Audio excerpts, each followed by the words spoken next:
안녕하세요. 오늘 여러분께서 보내주신 자료들, 이걸 바탕으로 대주전자 재료라는 기업에 대해 아주 깊숙이 한번 파고들어 보겠습니다. 이 회사가 전자부품 소재 전문 기업인데 최근에 특히 전기차 배터리 쪽에서 아주 관심이 뜨겁더라고요. 오늘 저희 목표는요, 이 회사가 도대체 어떤 일을 하는지, 재무 상태는 괜찮은 건지, 또 어떤 성장 동력이 있는지, 시장 평가는 어떤지, 이런 것들을 좀 명확하게 알아보는 겁니다. 특히 최근 주가 움직임하고 그 배경에 있는 실리콘 음극재 기술, 여기에 좀 집중해 보려고 합니다. 네, 반갑습니다. 보내주신 자료들을 쭉 보니까요. 대주전자 재료, 이 회사가 확실히 전기차 배터리 기술에서 중요한 변화를 좀 이끌고 있는 기업으로 보입니다. 단순 부품 공급을 넘어서는 뭔가 차세대 기술을 선도하려는 그런 의지가 엿보이더라고요. 오늘 이 시간을 통해서 이 회사의 강점, 또 기회는 뭘까? 동시에 우리가 좀 더 주의 깊게 봐야 할 리스크는 없을까? 이런 점들을 좀 균형 있게 짚어보겠습니다. 여러분께서 가장 궁금해하실 만한 핵심 내용들 제가 명확하게 정리해 드릴게요. 좋습니다. 그럼 바로 본론으로 들어가 볼까요? 대주전자 재료, 이게 1981년에 설립됐다고 나오는데 구체적으로 어떤 사업들을 하고 있나요? 자료 보니까 좀 어려운 기술 용어들이 많던데 핵심만 좀 알려주시죠. 네, 크게 보면 한 세 가지 사업 영역으로 나눌 수 있습니다. 첫 번째는 이제 스마트폰이나 TV 같은 전자제품 안에 들어가는 칩 부품 있죠. 그걸 연결하는 데 쓰이는 전도성 페이스트라는 거고요. 두 번째는 LED 조명, 색깔을 좀 다채롭게 만드는 형광체 재료, 이것도 하고요. 그리고 마지막으로 이게 제일 중요한데 바로 2차 전지 소재 분야입니다. 이 중에서도 실리콘 음극재, 이게 현재 대주전자 재료의 핵심 중의 핵심이라고 할 수 있습니다. 실리콘 음극재, 이거 요즘 전기차 뉴스 보면 정말 자주 나오는 단어 같아요. 근데 이게 왜 그렇게 중요한 건가요? 기존 전기차 배터리 음극재는 주로 흑연을 썼거든요. 이게 안정적이긴 한데 에너지 저장 용량에 좀 한계가 있었어요. 그런데 실리콘이라는 물질은 흑연보다 이론적으로 보면 10배 이상 더 많은 에너지를 저장할 수 있는 그런 잠재력이 있습니다. 어마어마하죠. 이걸 배터리에 적용하면 같은 크기, 같은 무게 배터리로도 훨씬 더 멀리 가거나 아니면 충전 시간을 확 줄일 수 있게 되는 거예요. 대주전자재료가 바로 이 실리콘 음극재를 세계 최초로 상업 양산하는 데 성공을 한 거고요. 이 기술력 하나로 지금 시장 판도를 바꾸고 있다. 이렇게 보시면 됩니다. 와, 세계 최초 상용화요? 진짜 대단하네요. 그래서 그런지 자료를 보니까 회사의 모든 역량이 이 실리콘 음극재, 여기에 막 집중되는 것 같아요. 시흥 본사 옆에 연구개발센터도 크게 짓고 새만금에는 대규모 생산 공장을 계속 늘리고 있고 심지어 미국에도 신규 공장을 짓는다고요? 투자를 엄청나게 하네요, 정말. 맞습니다. 이게 단순히 생산 능력만 늘리는 걸 넘어서는 좀 전략적인 움직임으로 봐야 합니다. 특히 미국 공장 건설은 아시다시피 북미 전기차 시장이 지금 폭발적으로 성장하고 있잖아요. 여기에 직접 대응하고 또 현지 고객사들한테 안정적으로 물량을 공급하기 위한 뭐랄까 필수적인 선택이죠. 더 나아가서는 그 미국 정부의 인플레이션 감축법 IRA라고 하죠. 그 요구 조건 그러니까 중국산 소재는 좀 배제하고 북미 내에서 생산된 배터리 부품 써야 세금 혜택 주겠다. 이 정책에 부응하려는 목적도 상당히 큽니다. 이건 뭐 글로벌 공급망 재편이라는 큰 흐름 속에서 회사의 생존 또 성장을 위한 아주 중요한 포석이라고 할 수 있겠습니다. 이렇게 공격적으로 투자를 계속한다면 당연히 회사 재무 상태는 어떤지 궁금해지는데요. 자료 보니까 최근 실적이 거의 퀀텀 점프 수준이다 이렇게 표현되어 있더라고요. 숫자들이 정말 놀라웠어요. 매출액이 전년 대비 18.56% 증가해서 2,193억 원, 영업이익은 무려 372.76% 급증해서 293억 원, 그리고 당기순이익은 제가 이거 잘못 본 줄 알았습니다. 5,694.1% 증가해서 363억 원. 이게 가능한 숫자인가요? 네, 정말 경이적인 성장세죠. 이 폭발적인 성장의 배경에는 바로 아까 말씀드린 그 고부가 가치 제품, 즉 실리콘 음극재의 매출 비중이 아주 극적으로 높아졌기 때문입니다. 예전에는 뭐 수익성 낮은 다른 제품 비중도 꽤 있었는데 이제는 마진율이 훨씬 높은 이 실리콘 음극재가 실적을 확 끌어올리고 있는 거죠. 이런 엄청난 성장 기대감은 그 주가 평가 지표에도 그대로 나타납니다. 자료에 나온 주가 수익 비율 PER이라고 하죠. 이게 31.98배, 그리고 주가 순자산 비율 PBR은 4.71배로 나오죠. PER이 32배, PBR이 4.7배면 이거 시장 평균보다 꽤 높은 수준 아닌가요? 이게 뭘 의미하는 거죠? 너무 고평가된 건 아닌지 뭐 이런 걱정도 들 수 있을 것 같은데요. 맞습니다. 단순히 그 숫자만 보면 동종업계 평균이나 시장 전체랑 비교했을 때 상당히 높은 수준인 건 맞아요. PER은 현재 주가가 회사가 버는 주당 순이익의 몇 배냐 이걸 보여주는 거고, PBR은 주가가 회사의 주당 순자산 가치의 몇 배냐 이걸 보여주는 지표인데요. 이 수치들이 높다는 건 시장이 이 회사의 현재 가치보다는 미래의 성장 가능성을 훨씬 더 높게 보고 있다, 이런 의미입니다. 그냥 막연히 성장할 것 같다 이 정도가 아니라요. 자료를 보면 경쟁사들하고 비교했을 때 대주전자재료의 실리콘 음극재 기술이 갖는 그 몇 년간의 기술 격차랄까요? 그리고 초기 시장을 선점한 효과, 이런 것들이 이 높은 평가에 아주 강하게 반영된 결과로 해석됩니다. 그러니까 시장에서는 이 기술적 우위, 이거 단기간에 따라잡기 어렵다 이렇게 보고 미래 이익 성장을 현재 주가에 좀 많이 앞당겨서 반영하고 있는 셈이죠. 그리고 자기자본이익률, ROE라고 하죠. 이게 19.3%로 아주 높은데, 이건 회사가 주주들 돈, 즉 자본을 가지고 얼마나 효율적으로 이익을 내고 있냐 이걸 보여주는 지표거든요. 19%면 상당히 높은 수익성을 기록하고 있다, 이런 뜻입니다. 미래의 성장성을 높게 평가받는다는 건 알겠습니다. 그런데 딱 한 가지 좀 걸리는 부분이 있네요. 자료에 보니까 부채 비율이 170.57%로 나와 있어요. 보통 100% 이하면 안정적, 200% 넘어가면 위험 신호, 이렇게 보잖아요. 근데 170%면 좀 높은 편 아닌가요? 이건 좀 걱정스러운데요? 네. 날카로운 지적이십니다. 부채 비율 숫자만 딱 놓고 보면 분명히 우려될 수 있는 수준이에요. 근데 이 부분을 좀 더 입체적으로 봐야 하는데요. 아까 말씀드렸듯이 회사가 지금 실리콘 음극재 수요가 막 폭증할 것에 대비해서 국내외에 엄청난 규모로 설비 투자를 하고 있잖아요. 공장 짓고 설비 들여오고, 여기에 당연히 막대한 자금이 필요하겠죠.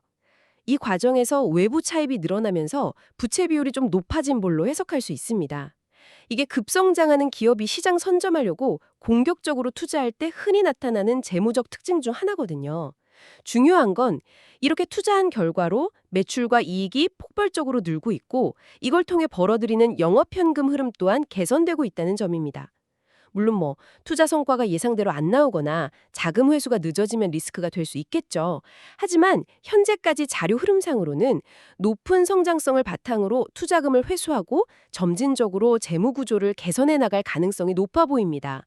당정의 부채 비율 숫자보다는 이 투자가 미래에 얼마만큼의 이익으로 돌아올 거냐, 여기에 시장은 더 주목하고 있는 거죠.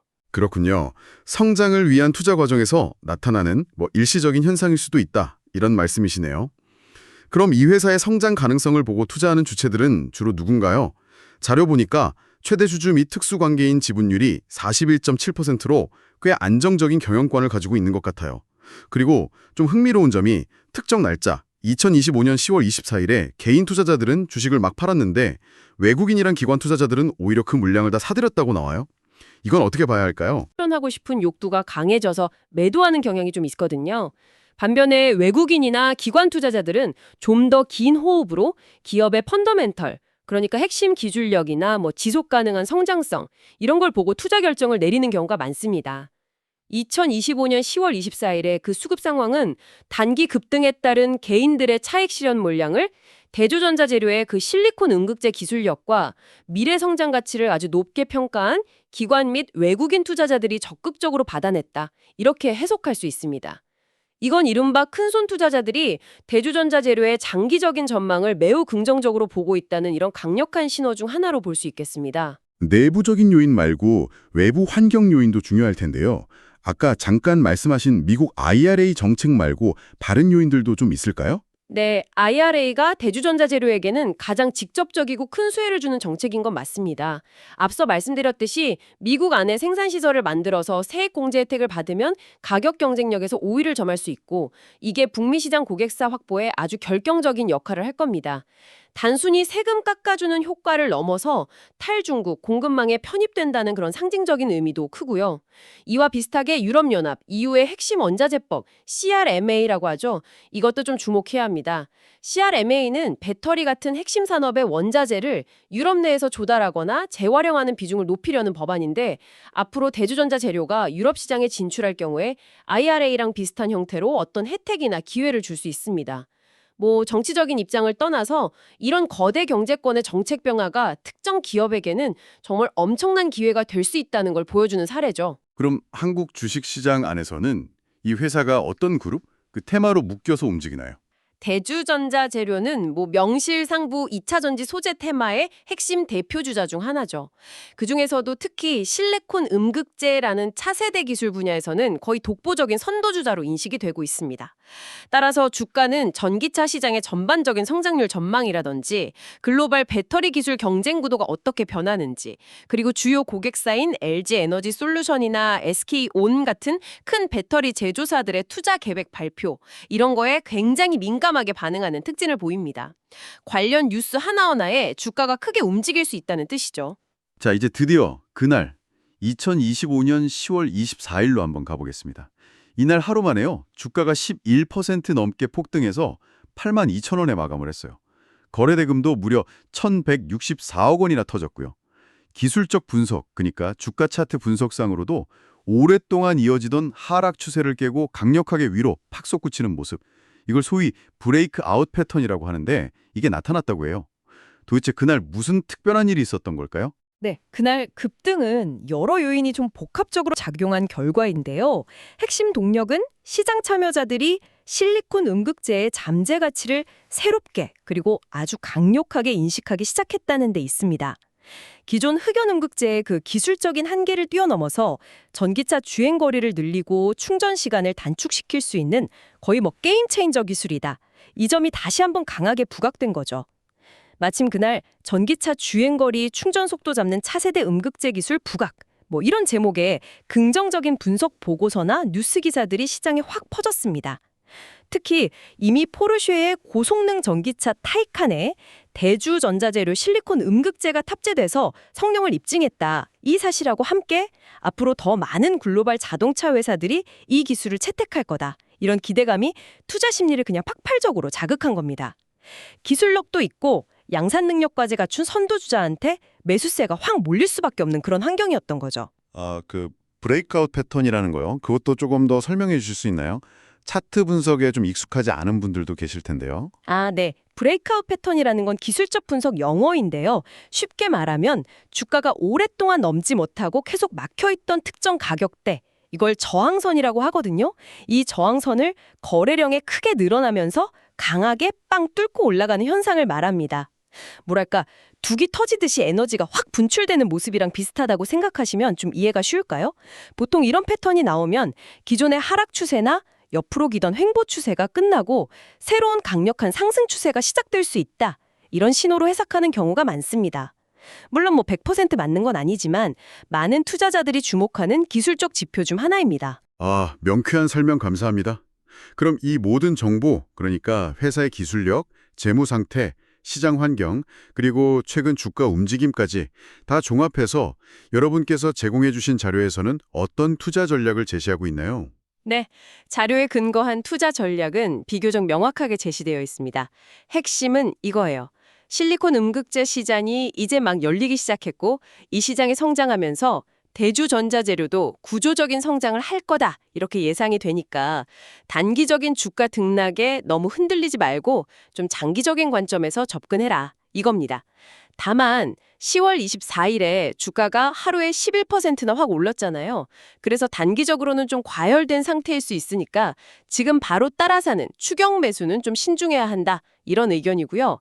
대신에 주가가 상승한 다음에 잠시 숨을 고르면서 조정을 받을 때 이전에 뚫기 어려웠던 저항선 가격대, 구체적으로는 한 73,000원에서 75,000원 구간까지 내려온다면 이 가격대가 이제 새로운 지지선 역할을 할 거다 이렇게 기대를 하고 그 부근에서 분할해서 매수하는 이른바 눌림목 매수 전략을 제안하고 있습니다. 눌림목 매수요?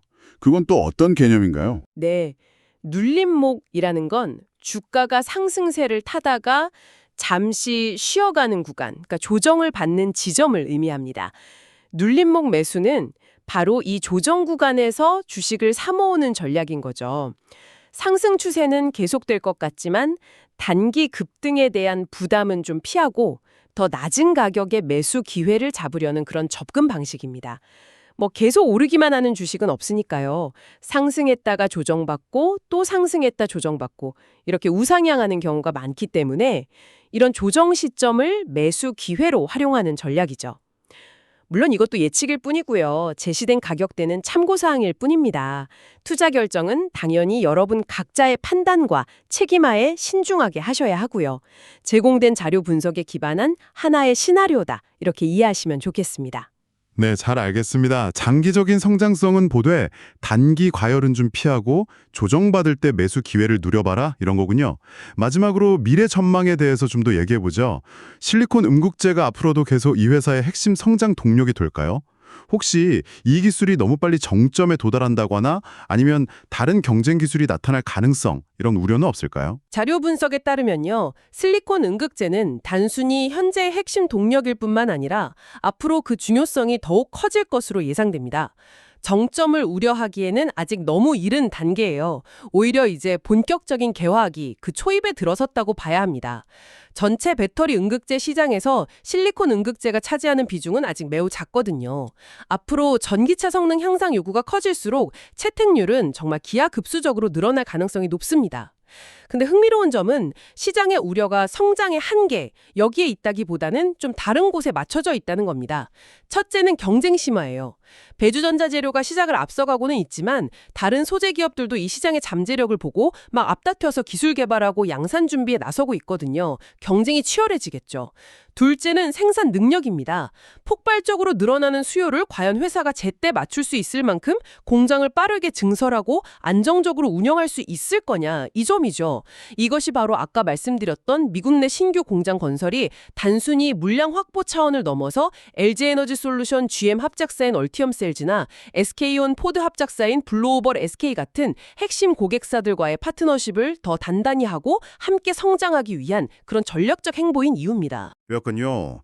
성장의 끝이 아니라 경쟁과 실행력의 문제가 앞으로의 과제다 이런 거네요. 자, 오늘 이야기를 좀 정리해 보겠습니다. 대주전자재료는 전자소재 분야에서 쌓아온 기술력을 바탕으로 전기차 배터리 성능을 획기적으로 개선할 차세대 기술, 바로 실리콘 음극재에 회사의 미래를 걸고 모든 역량을 집중하고 있는 기업입니다. 이를 통해서 이미 놀라운 실적 성장을 보여주고 있고요. 미국 IRA 같은 우호적인 정책 환경 속에서 글로벌 시장으로 빠르게 뻗어나가려고 하고 있습니다. 높은 성장 기대감이 주가에 반영되어 있지만 그만큼 또 치열해질 경쟁과 늘어나는 수요에 대응하기 위한 생산 능력 확보라는 만만치 않은 과제도 안고 있는 상황입니다. 네, 아주 정확한 요약입니다. 엄청난 성장 잠재력, 그리고 그 잠재력을 현실로 만들기 위한 과정에서 필연적으로 따르는 투자와 실행의 위험, 그 사이에서 아슬아슬한 줄타기를 하고 있는 기업이다. 이렇게 볼 수 있겠습니다. 여러분께서 제공해 주신 자료들은 이 회사가 현재 매우 중요한 변곡점, 그러니까 앞으로의 행보에 따라서 결과가 크게 달라질 수 있는 그런 결정적인 시점에 서 있다는 걸 분명하게 보여주고 있습니다. 오늘 저희와 함께 대주전자재료라는 이 흥미로운 기업에 대해 깊이 탐구해 보았는데요. 마지막으로 저희가 살펴본 자료들을 바탕으로 여러분께서 한 번 더 생각해 보실 만한 질문을 던지면서 마무리할까 합니다. 실리콘 음극재가 차세대 배터리의 핵심 소재 중 하나라는 점은 분명해 보입니다. 하지만 기술의 발전이라는 게 늘 예상을 뛰어넘잖아요. 만약 이 자료들에서는 미처 다루지 못한 실리콘 음극재를 대체하거나 혹은 그 이상의 성능을 내는 또 다른 혁신적인 배터리 소재 기술이 갑자기 등장한다면 대주전자재료가 현재 누리고 있는 이 선도적인 주위에는 어떤 변화가 생길 수 있을까요? 끊임없이 변화하는 기술 환경 속에서 나타날 수 있는 예상치 못한 변수들에 대해 한 번쯤 고민해 보시는 것도 미래를 대비하는 데 도움이 될 것 같습니다. 오늘 저희와 함께 이 깊이 있는 분석 여정에 동참해 주셔서 감사합니다.